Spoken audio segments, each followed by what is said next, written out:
Good afternoon. I'd like to first acknowledge Deputy Pickett's wife, Jen, and their two sons, Wade and Lincoln. My wife, Kathy, and I extend to you our deepest condolences. We can't imagine what it would be like for our two boys to grow up without Daddy. And I think it would be a wonderful honor to Jake if, for those of us who knew him personally, would commit to telling these two boys as they grow up, a month from now, a year from now, 5 years from now, 10 years from now, who their daddy was, what their daddy was like. And for those of us who didn't know him personally, to still do the same thing on your electronic calendar, a month from now, 1 year from now, 5 years from now, 10,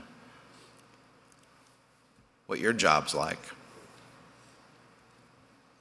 It would be a great service to your profession. These kids deserve it.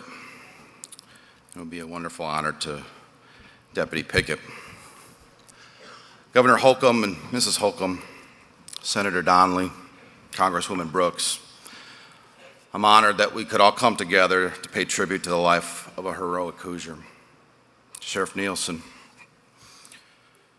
thank you for your service. Thank you all for being here. We gather here today to remember a Hoosier hero who paid the ultimate sacrifice, Deputy Jacob Pickett, a man of character, a man of valor, who was loyal to his faith, his family, his brotherhood, and Brick. Hearing all the stories of Jake since his passing has left a lasting impression on my heart, and it has overwhelmingly touched the hearts of many in Indiana. His bravery will not be forgotten. We need more tried and true men like Deputy Pickett. Jacob selflessly followed his dream to become a public servant, protector of the people, a peacemaker. It's a special calling that only a few brave men and women pursue passionately and honorably. It is a position that demands integrity, a characteristic that seems to embody the very essence of who Jacob was and forever will be in the heart of this community.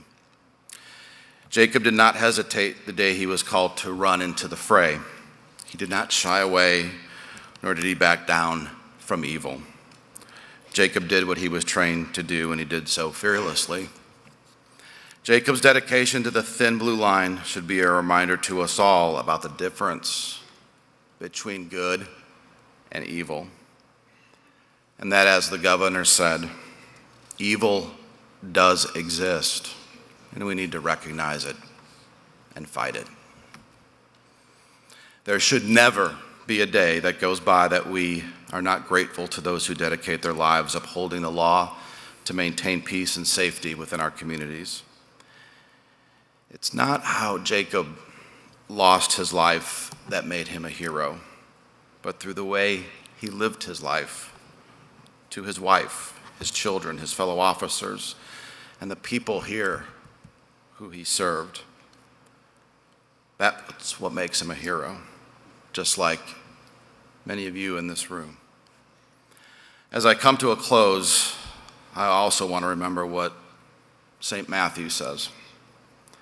Blessed are the peacemakers, for they will be called the children of God.